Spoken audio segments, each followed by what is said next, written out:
Hello there, it's Paul here and welcome along everyone. This is my mini series on what some would call the scary skew. I'm going to cover various different things, what I use the skew for. So there'll be for creating mortises, tenons, for holding the work into the jaws. There will be the peeling cut, the planing cut, and to me the all important leading point cut. Hopefully this will get you inspired to, if you don't currently use the skew and you own one, to get it off the rack and use it. Now in this part I'm going to be using the skew to create a tenon to mount the work to the chuck, and also a mortise for what you might use for, especially when you're creating a bowl, and all the little things you've got to think of to make sure it securely fits your chuck when you've got a taper on your jaws. One of the things I use the skew for more than probably anything is for when I create my mortise and tenons to mount my work in the chuck, which probably a lot of people don't always think of using the skew for.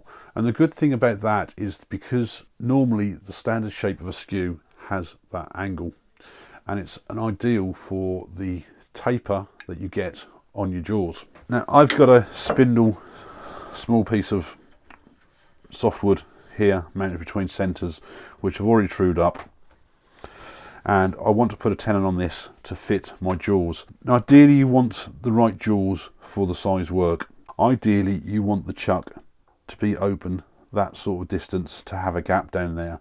And the reason for that is when these were first originally made, they were one round block, and they've just used a saw to go across there and across there.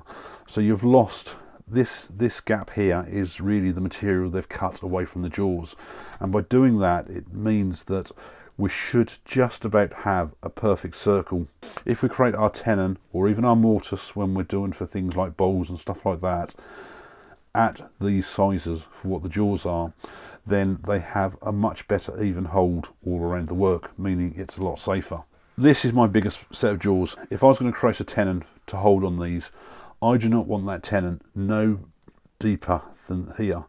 If the work bottoms out on this back plate here, it means it's then not going to be even. Always best practice to make your tenon so that it comes down and it doesn't quite reach the bottom here. Now when I deal with my smaller jaws that I've got here, I've got even less play. So my tenon or my mortise has got to be very shallow. Now not all jaws come with this angled bevel on the inside and outside. These are my standard C jaws, and on the inside here, hopefully it shows okay, but that is not a bevel on the inside there. That's actually a lip that you've got to create. But I've found that if you create that same bevel cut when you create the tenon, it still holds well, but you have to make sure you create it the right size to fit the jaws. So here's where I find the power of the skew comes into its own, and I will just use the skew. I will have a straight 90-degree angle to the work here, so that when I do my cut, I've got the actual angle of the blade at roughly the size I need for the bevel. And there's two ways you can do this. You can either do it so that you start off at the top of the work before you ride the bevel, and then raise the handle to ride the bevel, and then do your cut, which is what they call a peeling cut.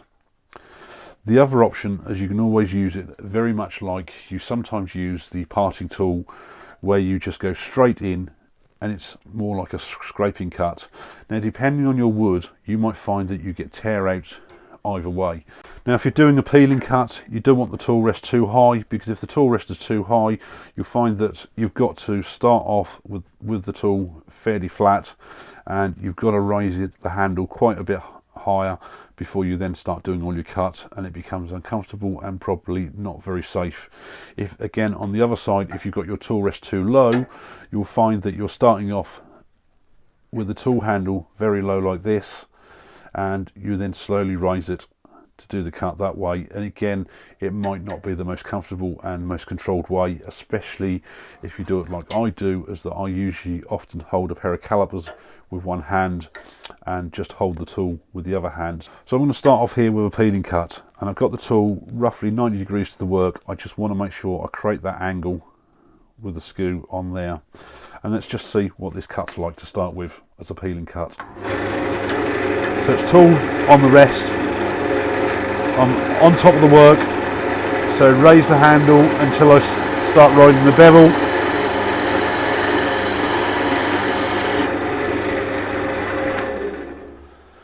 And I mean, there's a little bit of tear out on there, but that's cutting the wood fairly well, so I'm quite happy with that. If you're not comfortable using the tool one-handed, then do a cut like that. Stop regularly and do your measurement. And I can see that I've got a fair way to go there now, but I'll just cut this now fully like I normally do. So on the work, I've got the tool on the work, I'm not riding the bevel yet, so I'll raise the handle.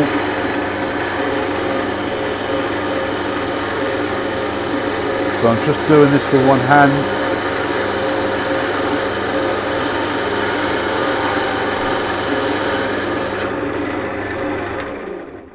And that's just like that. I will just take this out just so that we can see how this fits. And there is my jaws there. You can see that I've got lots of space underneath, so this is not going to bottom out, and I've got an angle which suits the inside bevel of the jaws. Now it doesn't have to be precise, but obviously the better you can get it, the better hold it's going to have on the work. So I can now safely mount this in the jaws. Creating a tenon with the skew, nice, quick and easy. You get that beveled edge, which is nice and strong then for the jaws to keep hold of the wood. There's going to be times when you want to create a mortise. Often not, you'll create a bowl and you don't want to turn the tenon away, so you're quite happy to have a mortise on the base of the bowl and make it a bit more decorative. The only downside of creating a mortise compared to a tenon is that a mortise, if you use the same jaws, will have to be bigger because it's obviously on the outside of the jaws rather than the inside. I've just used a bit of pallet wood here. I've put a tenon on it, put it into my other jaws. You can imagine this is the bottom of a small bowl where I need to put a mortise in the bottom because I want to reverse this round on the chuck so I could hollow out the other side. So I've set my calipers here for about 45mm, and the best way to start with is to just mark out where you want to actually cut the mortise. I've often not will just spin the lathe up and with a pair of calipers just use the point on the left hand side to score, and you can see whether it lines up on the right hand side. If you're not happy with that, then certainly do use a pencil, and a pencil is always good as well because you can see then the mark easier, and that should hopefully be about there. Whoops, if I don't move. Various ways of getting rid of this initial waste wood. The important thing again is that we don't go too deep because we don't want the jaws bottoming out. For a smaller one like this, I will often not just use a parting tool to go across, and sometimes I'll use the spindle gouge because then at least you do get that nice cut through the wood. But I'm just going to use the parting tool, diamond parting tool on here. So now I've got to go to probably just about outside the pencil line here.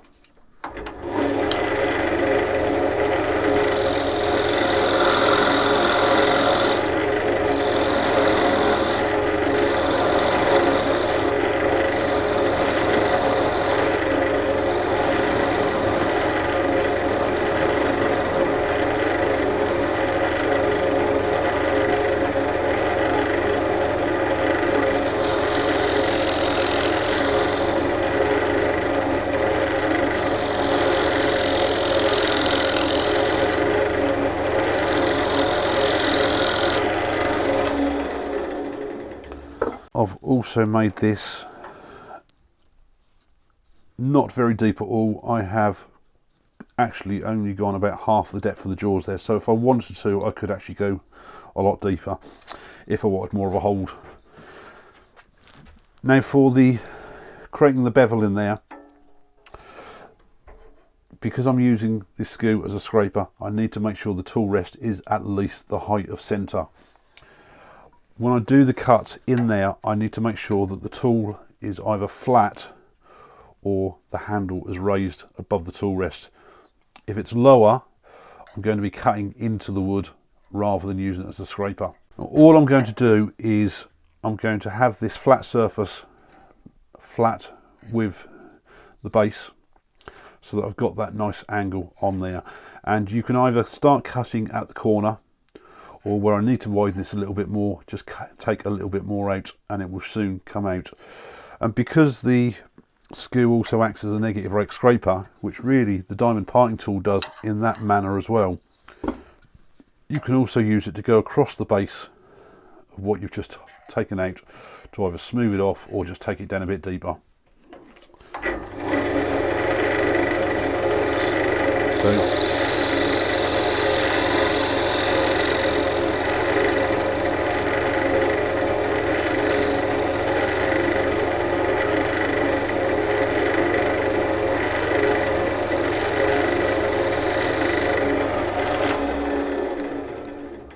and you can see when you get a nice cut with the skew as a scraper mode, because you can see that I've got all these really fine shavings on there just coming off.